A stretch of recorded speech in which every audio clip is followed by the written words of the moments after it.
Hi hello ನಮಸ್ತೆ ಗೆಳೆಯರೆ, ಇತಿಹಾಸದ ಪುಟದಲ್ಲಿ ತನ್ನದೇ ಆದ ಸಾಲು ಸವಾಲುಗಳನ್ನು ಭಾರತ ಎದುರಿಸ್ತಾನೆ ಇದೆ. ಕಾರಣ ನರಿಬುದ್ಧಿಯ ನರಹಂತಕ ಪಾಕಿಸ್ತಾನ ಅನ್ನುವ ವಿಷಯ ನಿಮ್ಮೆಲ್ರಿಗೂ ಗೊತ್ತಿರುವಂಥದ್ದೇ. ಇದರ ಆಟೋಟೋಪಗಳು 1-2 ಅಲ್ಲ, ದಶಕಗಳಿದ್ದಲೂ ಇದನ್ನು ಸಹಿಸ್ಕೊಂಡು ಬಂದು ಭಾರತಕ್ಕೆ ಸಾಕಾಗಿ ಹೋಗಿದೆ. ಈಗ ಉತ್ತರ ಕೊಡುವ ಕಾಲ ಬಂದಿದೆ. ಕಾಲಾಯ ತಸ್ಮೈ ನಮಃ ಅನ್ನುವ ಹಾಗೆ ಈಗ ಪಾಕಿಸ್ತಾನಕ್ಕೆ ನಾವು ಸರಿಯಾದ ಉತ್ತರವನ್ನು, ಮುಟ್ಟಿ ನೋಡಿಕೊಳ್ಳುವಂಥ ಉತ್ತರವನ್ನು ನೀವು ಕೊಡಲೇಬೇಕು ಎನ್ನುವ ಒಂದು ಆಜ್ಞೆಯನ್ನು ಪ್ರಧಾನಮಂತ್ರಿಗಳು ಸಾಲು ಮೀಟಿಂಗ್ಗಳನ್ನ ಮಾಡಿ ಸೇನೆಗೆ ಕಂಪ್ಲೀಟಾಗಿ ಸರ್ವಾಧಿಕಾರವನ್ನು ಕೊಟ್ಟಿದ್ದಾರೆ. ಈ ವಿಷಯವನ್ನು ತಿಳಿದಂತಹ ಪಾಕಿಸ್ತಾನ ಗಡಿ ಯುದ್ಧಕ್ಕೂ ಕಂಡಲ್ಲಿ ಫೈರಿಂಗ್ ಮಾಡ್ತಾನೇ ಇದೆ. ಪೋಸ್ಟನ್ನು ಬಿಟ್ಟು ಓಡ್ತಾನೆ ಇದೆ. ಪೋಸ್ಟ್ ಬಿಟ್ಟು ಯಾಕೆ ಓಡ್ತಾ ಇದೆ ಅಂತಂದರೆ, ಇವರು ಫೈರಿಂಗ್ ಮಾಡಿದಂಥ ಸಂದರ್ಭದಲ್ಲಿ ಭಾರತೀಯ ಸೇನೆ ಅದರ 10 ಪಟ್ಟು ಅದಕ್ಕೆ ಸರಿಯಾಗಿ ಉತ್ತರವನ್ನು ಕೊಡ್ತಾ ಇದೆ. ಈ ಕಾಟವನ್ನು ತಾಳಲಾರದೆ ಇದರಿಂದ ಭಯ ಬಂದಂತಹ ಪಾಕಿಸ್ತಾನ ವಿಶ್ವಸಂಸ್ಥೆ ಮುಂದೆ ಕಣ್ಣೀರಿಡ್ತಾ ಇದೆ. ಕಂಡ ದೇಶಗಳ ಮುಂದೆ ಭಾರತ ನಮ್ಮ ಮೇಲೆ ಯುದ್ಧಕ್ಕೆ ಬರ್ತಾ ಇದೆ, ಹೇಗಾದರೂ ಮಾಡಿ ತಡೀರಿ, ಇಲ್ಲದೆ ಹೋದ್ರೆ ಏಷ್ಯಾ ಖಂಡದಲ್ಲಿ ಬಹುದೊಡ್ಡ ಒಂದು ಪ್ರಮುಖ ಬದಲಾವಣೆ ಆಗುತ್ತೆ, ತುಂಬಾ ದೊಡ್ಡ ಲಾಸ್ ಆಗುತ್ತೆ, ಇದರಿಂದ ಎಲ್ಲ ಪಾಶ್ಚಿಮಾತ್ಯ ದೇಶಕ್ಕೂ ಕೂಡ ತೊಂದರೆ ಆಗುತ್ತೆ ಅನ್ನುವಂತಹ ಒಂದು ಕೂಗನ್ನ ವಿಶ್ವಸಂಸ್ಥೆ ಮುಂದೆ ಕಣ್ಣೀರಿಡ್ತಾ ಹೇಳ್ತಾ ಇದೆ. ಆದರೆ ವಿಶ್ವಸಂಸ್ಥೆ ಏನ್ ಹೇಳ್ತಾ ಇದೆ, ಹೇಗೆ ಆಗ್ತಿದೆ ಮುಂದೆ, ಪಾಕಿಸ್ತಾನದ ಕತೆ ಏನು, ಹೇಗೆ ನರಳಾಡ್ತಾ ಇದೆ, ಅಲ್ಲಿ ಜನರ ಕತೆ ಏನು ಅನ್ನೋದನ್ನ ನಿಮಗೆ ವಿವರವಾಗಿ ಹೇಳ್ತಾ ಹೋಗ್ತೀನಿ, ಬನ್ನಿ ಗೆಳೆಯರೆ.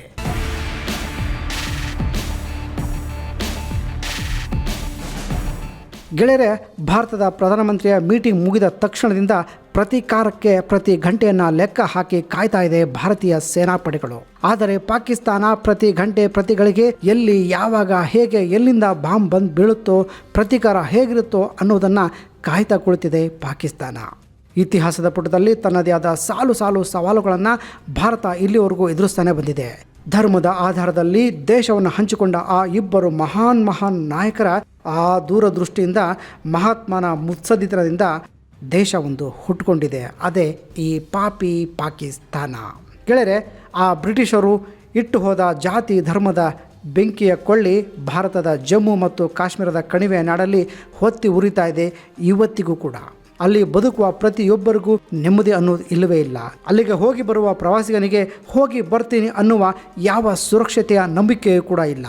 ಗೆಳೆಯರೆ, 26 ಭಾರತೀಯರ ನೆತ್ತರಿಗೆ, ಅವರ ಪ್ರಾಣಕ್ಕೆ ಉತ್ತರ ಕೊಡಲೇಬೇಕಿದೆ ಪಾಕಿಸ್ತಾನಕ್ಕೆ ಭಾರತ. ಪ್ರತಿಯೊಬ್ಬ ಭಾರತೀಯನೂ ಪಾಕಿಸ್ತಾನಕ್ಕೆ ಕೊಡುವ ಉತ್ತರ ಹೇಗಿರುತ್ತೆ ಅನ್ನೋದನ್ನು ಕಾಯ್ತಿದ್ದಾನೆ. ಪ್ರಧಾನಮಂತ್ರಿ ನರೇಂದ್ರ ಮೋದಿ ಕ್ಲಿಯರ್ ಕಟ್ ಆಗಿ ಸೇನೆಗೆ ಸಂಪೂರ್ಣ ಅಧಿಕಾರವನ್ನು ಕೊಟ್ಟಿದ್ದಾರೆ. ಎಲ್ಲಿ, ಯಾವಾಗ, ಹೇಗೆ ನುಗ್ಗಿ ಹೊಡಿತಿರೋ ಹೊಡಿರಿ, ಆಯ್ಕೆ ನಿಮ್ಮದು. ಆದರೆ ನೀವು ಕೊಡುವ ಉತ್ತರ ಪಾಕಿಸ್ತಾನ ದೇಶ ಇರುವವರೆಗೂ ನೆನಪಿಟ್ಟುಕೊಳ್ಳೋ ಹಾಗೆ ಇರಬೇಕು. ಪ್ರಪಂಚ ತಿರುಗಿ ನೋಡಬೇಕು ಆ ಪಾಪಿ ಪಾಕಿಸ್ತಾನವನ್ನು ಅನ್ನೋ ಹಾಗೆ ನೀವು ಉತ್ತರ ಕೊಡೋದಕ್ಕೆ ಮೋದಿ ಆರ್ಡರ್ ಮಾಡಿದ್ದಾರೆ ಭಾರತದ 3 ಸೈನ್ಯದ ಮುಖ್ಯಸ್ಥರಿಗೆ. ಕಾಶ್ಮೀರದ ವಿಷಯದಲ್ಲಿ ಮುಂದೆ ಯಾರು ಏನನ್ನು ಮಾತನಾಡಬಾರದು. ಮುಂದೆ ಯಾವತ್ತೂ ಕಾಶ್ಮೀರಕ್ಕೆ ಪಾಕಿಸ್ತಾನಿಯ ನರಹಂತಕರು ಕಾಲಿಡದಂತೆ ಉತ್ತರ ಕೊಡಬೇಕು ಅನ್ನೋದಕ್ಕೆ ಪ್ರತಿಜ್ಞೆ ಮಾಡಿದ್ದಾರೆ ಭಾರತೀಯ ಸೈನಿಕರು. ಈ ಷಂಡ ಭಯೋತ್ಪಾದಕರ ಚೆಂಡು ಸೀಳುವವರೆಗೂ, ಸಾಯಿಸಿದವರ ಸಮಾಧಿ ಕಟ್ಟುವವರೆಗೂ ಭಾರತೀಯ ಸೇನೆ ಅಟ್ಟಾಡಿಸಿಕೊಂಡು ಉತ್ತರ ಕೊಡಲೇಬೇಕಿದೆ. LICಯ ಉದ್ದಕ್ಕೂ ಭಾರತ ಪಾಕಿಸ್ತಾನದ ಗಡಿಯಲ್ಲಿ ಪಾಕಿಸ್ತಾನ ಪದೇ ಗುಂಡು ಹಾರಿಸಿ ಹೆಚ್ಚಾಗಿ ಅಖನೂರ್ ಪ್ರದೇಶದಲ್ಲಿ ತೀವ್ರವಾಗಿ ಫೈರಿಂಗ್ ಮಾಡ್ತಾ ಇದೆ ಪಾಕಿಸ್ತಾನ. ಇದಕ್ಕೆ ನಮ್ಮ ಭಾರತೀಯ ಸೈನಿಕರು ಸುಮ್ಮನೆ ಇರ್ತಾರ? ಇದಕ್ಕೆ 10 ಪಟ್ಟು ಪ್ರತ್ಯುತ್ತರವನ್ನು ಭಾರತೀಯ ಸೈನಿಕರು ಕೂಡ ಕೊಡ್ತಾ ಇದ್ದಾರೆ. ಇದಕ್ಕೆ ಹೆದರ್ಕೊಂಡು ಜಾಗ ಖಾಲಿ ಮಾಡಿಕೊಂಡು, ಅವರ ಪೋಸ್ಟ್ಗಳನ್ನ ಖಾಲಿ ಮಾಡಿಕೊಂಡು, ಬಾವುಟನ್ನು ಕಿತ್ಕೊಂಡು ಓಡಿ ಹೋಗ್ತಾ ಇದ್ದಾರೆ ಪಾಕಿಸ್ತಾನದ ಸೈನಿಕರು. ಇದೇ ಅಖನೂರ್ ಜಾಗದ ಮುಖಾಂತರ ಭಾರತೀಯ ಸೇನೆ ಮುನ್ನುಗ್ಗುವ ಸಾಧ್ಯತೆಗಳು ಹೆಚ್ಚಾಗಿದೆ. ಪಾಕಿಸ್ತಾನವು ಮಾಜಿ ಗಾಡ್ಫಾದರ್ ದೇಶ ಅಂದ್ಕೊಂಡು ಅಮೆರಿಕದ ವಿಶ್ವಸಂಸ್ಥೆಯ ಬಾಗಿಲಿಗೆ ಹೋಗಿ ನಿಂತಿದೆ. ಭಾರತ ಪಾಕಿಸ್ತಾನ ಯುದ್ಧ ಆಗೋದ್ರೆ ಏಷ್ಯಾ ಖಂಡದಲ್ಲಿ ಭಯಾನಕವಾದ ಪ್ರಭಾವವನ್ನು ಇಡೀ ಜಗತ್ತಿನ ಮೇಲೆ ಬೀರುತ್ತೆ. ಹಾಗೆ ಹೀಗೆ ಅಂಥೇಳಿ ಪುಂಖಾನುಪುಂಖವಾಗಿ ಪುಂಗೋದಕ್ಕೆ ಹೋಗಿದೆ ಈ ಪಾಪಿ ಪಾಕಿಸ್ತಾನ ವಿಶ್ವಸಂಸ್ಥೆಯ ಬಾಗಿಲಿಗೆ. ಪಾಕಿಸ್ತಾನದ ಈ ಗೋಳು ಕೇಳಲಾರದೆ ವಿಶ್ವಸಂಸ್ಥೆಯ ವಿದೇಶಾಂಗ ಸಚಿವರು 2 ದೇಶಗಳ ವಿದೇಶಾಂಗ ಸಚಿವರ ಜೊತೆ ಮಾತುಕತೆ ಆಡ್ತೀವಿ, ಹಾಗೆ ಮಾಡ್ತೀವಿ, ಹೀಗೆ ಮಾಡ್ತೀವಿ ಅಂತೇಳಿ ಭರವಸೆನ ಕೊಟ್ಟು ಪಾಕಿಸ್ತಾನಕ್ಕೆ ಕಳಿಸಿದೆಯಂತೆ. ಪಾಕಿಸ್ತಾನದ ಎಲ್ಲ ಆಟೋಟೋಪಗಳನ್ನು ಸಹಿಸಿಕೊಂಡು ಸಾಕಾದ ಭಾರತ ಈ ಸಾರಿ ಎಲ್ಲ ರೀತಿಯಲ್ಲೂ ಪಾಕಿಸ್ತಾನವನ್ನು ಬಗ್ಗು ಬಡಿಲೇಬೇಕು ಅಂಥೇಳಿ ಮೋದಿ ಸೇನೆಗೆ ಆರ್ಡರ್ ಮಾಡಿದ್ದಾರೆ. ಹಾಗೆ 3 ಸೇನಾಪಡೆಯ ಸೈನಿಕರಿಗೆ ಮೋದಿ ಚೈತನ್ಯವನ್ನು ಕೂಡ ಕೊಟ್ಟಿದ್ದಾರೆ. ಭಾರತದ ಸಾಧ್ಯವಾದಷ್ಟು ಎಲ್ಲ ಗಡಿಗಳಿಂದಲೂ, ಎಲ್ಲ ರೀತಿಯಿಂದಲೂ ಪಾಕಿಸ್ತಾನವನ್ನು ಕಟ್ಟಿ ಹಾಕುವ ಕೆಲಸ ಮಾಡ್ತಾ ಇದೆ ಭಾರತ. ಆರ್ಥಿಕವಾಗಿ ಭಿಕ್ಷೆ ಬೇಡ್ತಿರೋ ದೇಶ ಈ ಪಾಪಿ ಪಾಕಿಸ್ತಾನ. ಇನ್ನು ಮುಂದೆ ಔಷಧಿಗಾಗಿ, ತರಕಾರಿಗಾಗಿ, ಆಹಾರ ಧಾನ್ಯಕ್ಕಾಗಿ ಇನ್ನು ತುಂಬ ರೀತಿಯಲ್ಲಿ ಭಿಕ್ಷೆ ಬೇಡಲೇಬೇಕಾದ ಪರಿಸ್ಥಿತಿ ಪಾಕಿಸ್ತಾನಕ್ಕೆ ಬಂದೇ ಬರುತ್ತೆ. ಭಾರತ ಆ ಜಾಗಕ್ಕೆ ತಂದು ಅವರನ್ನು ನಿಲ್ಲಿಸುತ್ತೆ.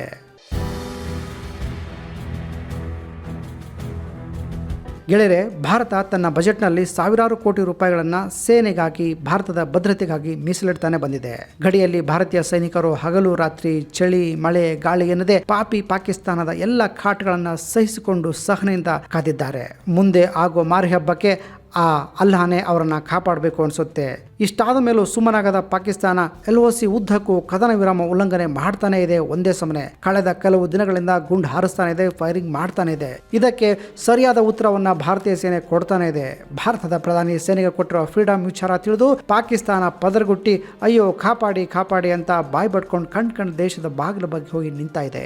ಭಾರತದ ಬ್ರಹ್ಮಾಸ್ತ್ರಗಳ ಮುಂದೆ ನಿಲ್ಲಕ್ ಆಗಲ್ಲ ಅನ್ನುವ ಸತ್ಯ ಭಿಕ್ಷುಕ ಪಾಕಿಸ್ತಾನ ದೇಶಕ್ಕೆ ಗೊತ್ತಿದೆ.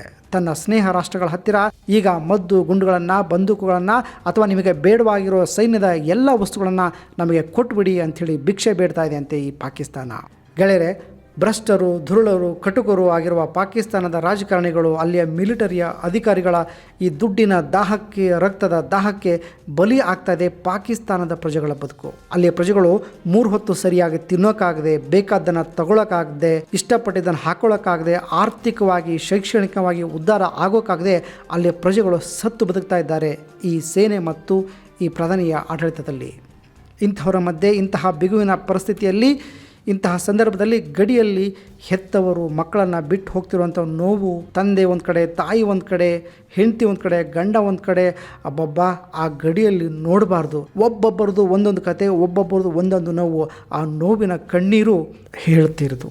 ಮಾನವೀಯತೆಯ ದೃಷ್ಟಿಯಿಂದ ನೋಡೋದಾದರೆ ಅದನ್ನು ನೋಡಿ ಸುಮ್ಮನಾಗದಂಥ ಮನಸ್ಸು ಯಾರದ್ದೂ ಇಲ್ಲ. ಇದಕ್ಕೆಲ್ಲ ಕಾರಣ, ಈ ನೋವಿಗೆ, ಈ ಕಣ್ಣೀರಿಗೆ ಕಾರಣ ಪಾಕಿಸ್ತಾನದ ನರಿಬುದ್ಧಿಯ ನರಹಂತಕರು. ಇವರಲ್ಲದೆ ಮತ್ತಿನ್ಯಾರೂ ಅಲ್ಲ.